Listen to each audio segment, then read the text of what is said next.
Hello aspirants, before we move on with our video, let me share a great opportunity with you all, wherein you can get your doubts and queries related to civil services preparation answered directly by IRS officers on our panel, Mr. Pramod and Mr. Arun. Now Mr. Arun cleared the exam in Hindi medium with Hindi literature as the optional. So we would like you to use this opportunity, in fact this rare opportunity, to improve your preparation. Do send in your queries through WhatsApp or email. The same will be answered in the upcoming sessions. Thank you. Hello everyone, welcome to IAS Help Desk. Today we are going to discuss about the skill development, studying the case of India specifically. This topic is once again an important section where UPSC has asked several questions, and this topic also it can be categorized in GS paper 1 where we study about India's population, and then it also comes under the GS paper 2 where we study about demography of India, and then it also comes under the GS paper 3 section where we study about Indian economy and unemployment, poverty and skill development. So, the world's population is aging fast, and it is estimated that the global population of age 65 and above shall reach to 1.3 billion by 2040. And this population, this 1.3 billion, this will be the double of 530 million which was recorded in 2010. And therefore, the rapidly aging population shall result in several labor shortage across the global markets. The world's largest economies like Germany, France and USA are expected to suffer due to the acute shortage of skilled workers. Also, according to the global study, presently India is one of the largest labor surplus countries in terms of its working age group.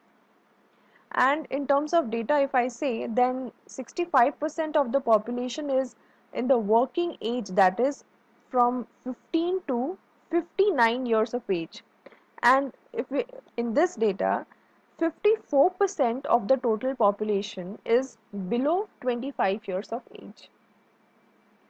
So before we move on, let me give you some of the basic terminologies which will be coming across, definitions of those terminologies. And among them, the very first thing is about what is demography. We come across this term very often. So demography is the study of statistics of human population with reference to size and density, birth and death. So many a times we come across the word demographic dividend also. So what is demographic dividend? It is the growth in an economy that is the result of a change in the age structure of a country's population. And how this change in age structure takes place? This is very simple. This change in age structure takes place due to the change in fertility and mortality rate. And then there is a term called demographic transition.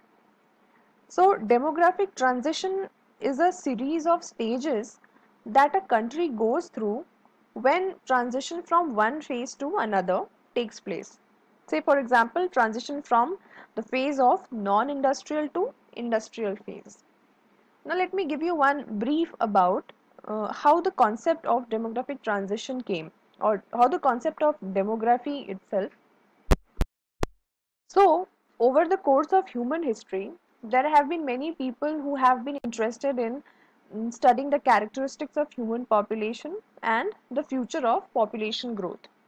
So, after analyzing how population have changed over a period of time, one pattern was discovered, and that pattern indicated that there was a connection between the population growth and the economic development of a country.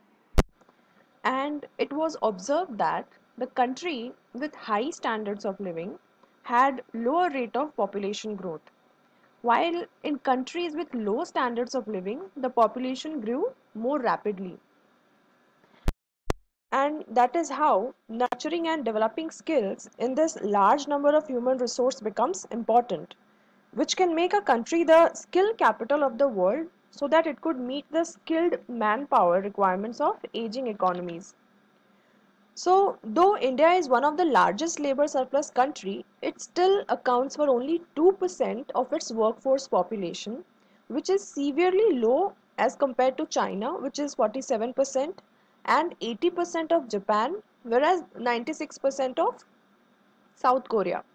And therefore, in our today's discussion, we will discuss on the following topics like what is skill and skill development and the importance of skill development, then the government initiatives for enhancing the development of skill, and then what are the challenges that it faces, and finally what should be the way forward.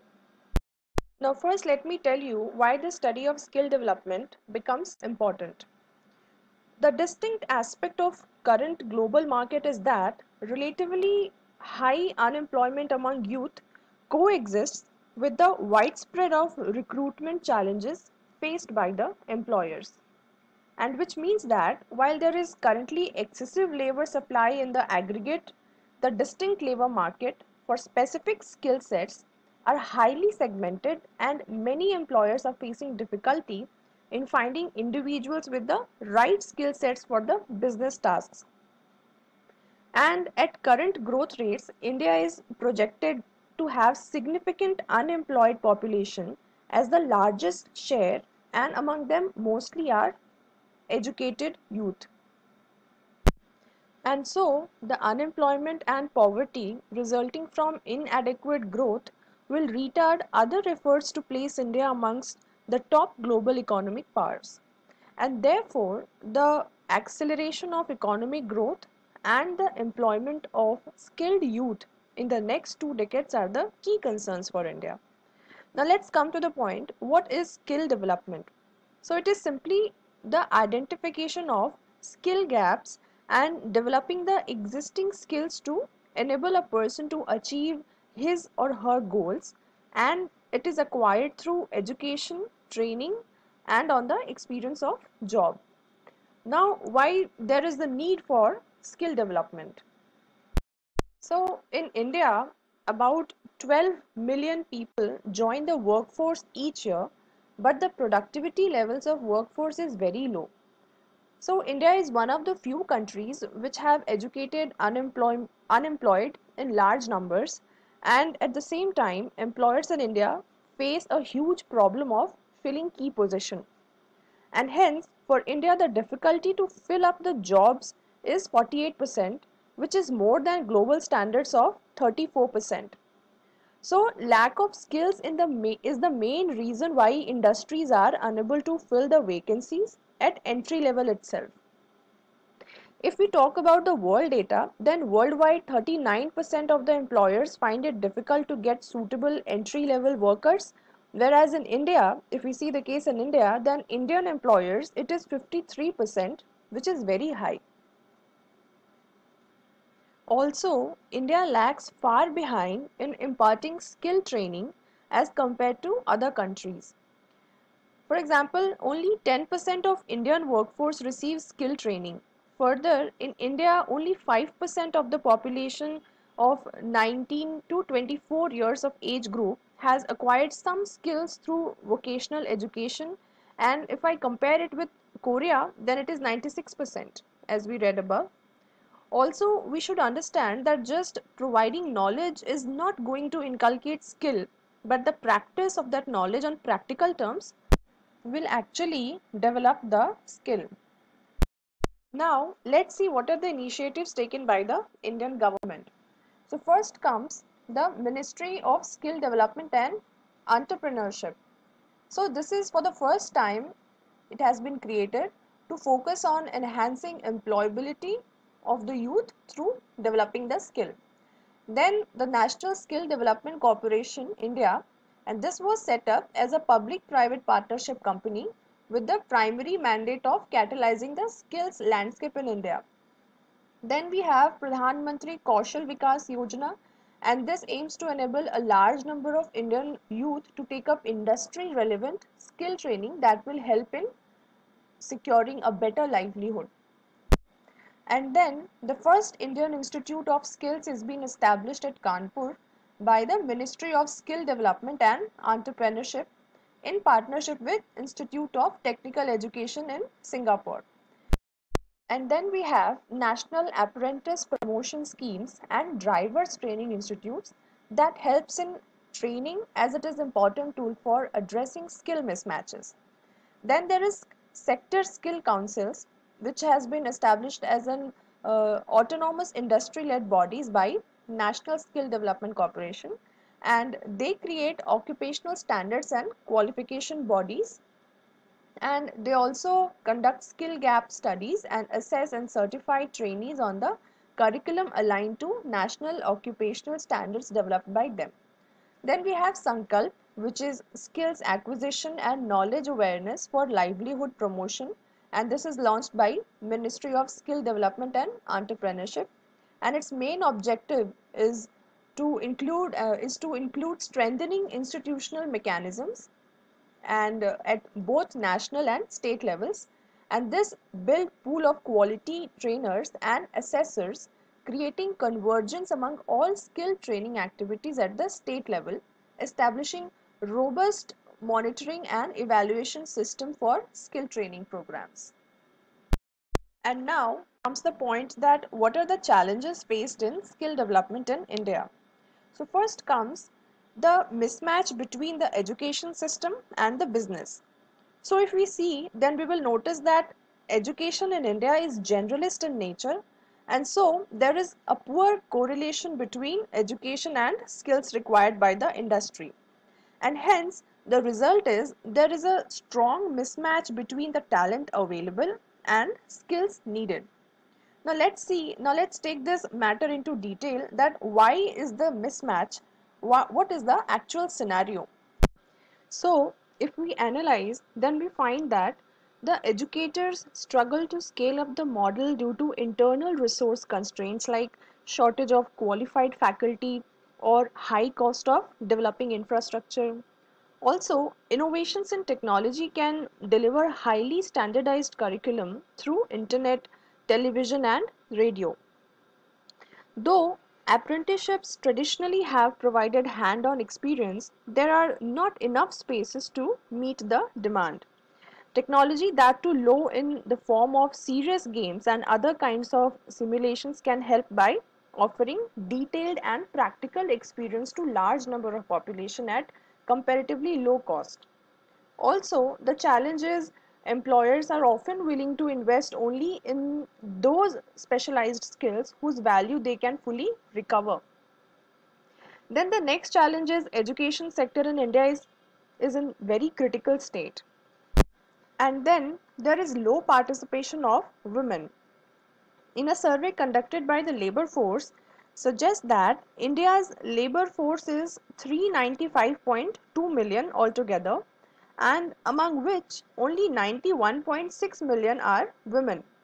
So here the skilling initiatives, complemented by a wider push towards empowerment through gender sensitization and creation of economic opportunities and social support, can be used to raise the number of women. And then one size fits all. By this we mean that India's large geographical territory, and that too with difficult terrain with varying social and economic conditions, all these make the implementation of a standard skill-based infrastructure, instructions even, very challenging.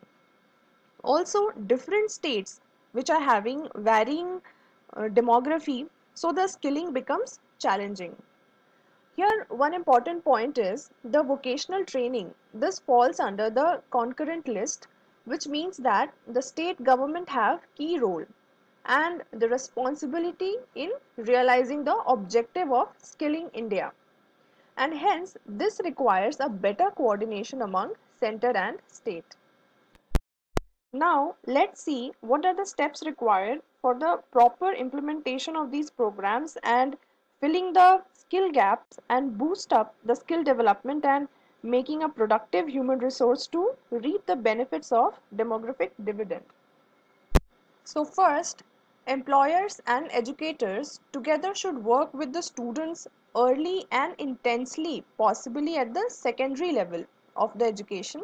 And educators need to create database with information such as employment status of ex-students, current and projected employment opportunities, estimated earnings and specific education programs that will prepare an individual for the given occupation. This data can help prospective students in making informed decision about both the institution and the courses they are interested in. So, employers and educators need to collaborate to figure out exactly what the curriculum should cover so that it achieves both educational outcomes and employer requirements also. Extreme clarity is necessary for both the sides to achieve maximum output. The most transformative collaboration involves multiple providers and employers at a sector level. Such sector-based collaboration will help to create widespread industry recognition for the curriculum. Also, it will enable delivery of training in a more cost-effective manner.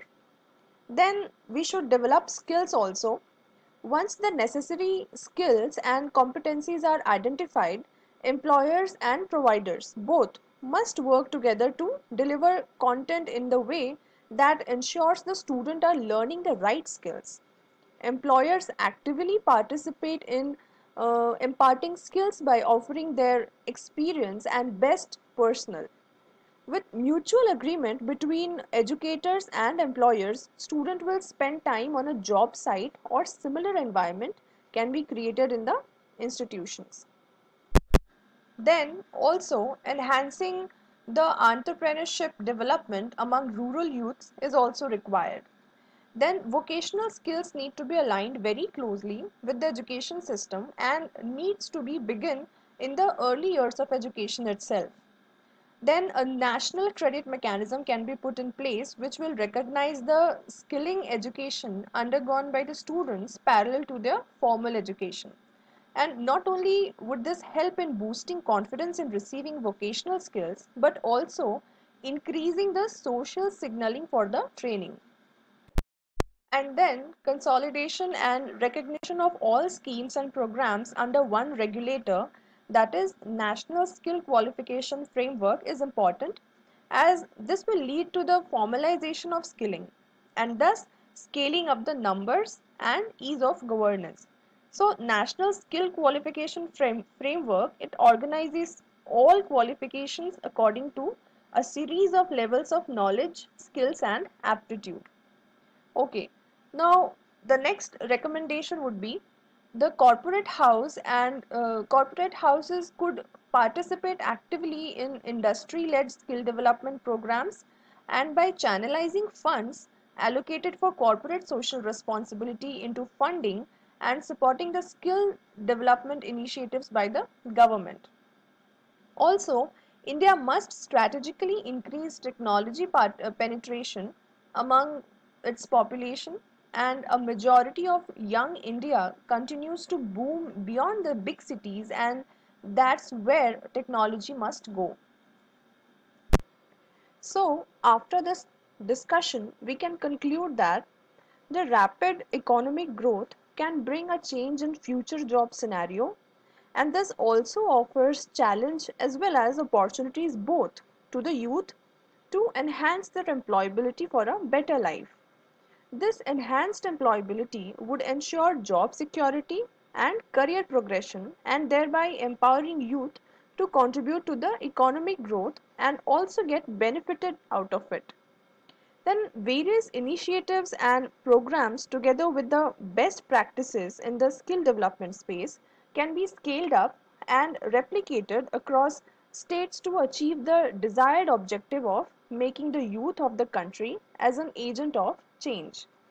So friends, this was our today's discussion on skill development in India. Do reach us for any kind of doubts and guidance if required. Thank you so much for your time and patience.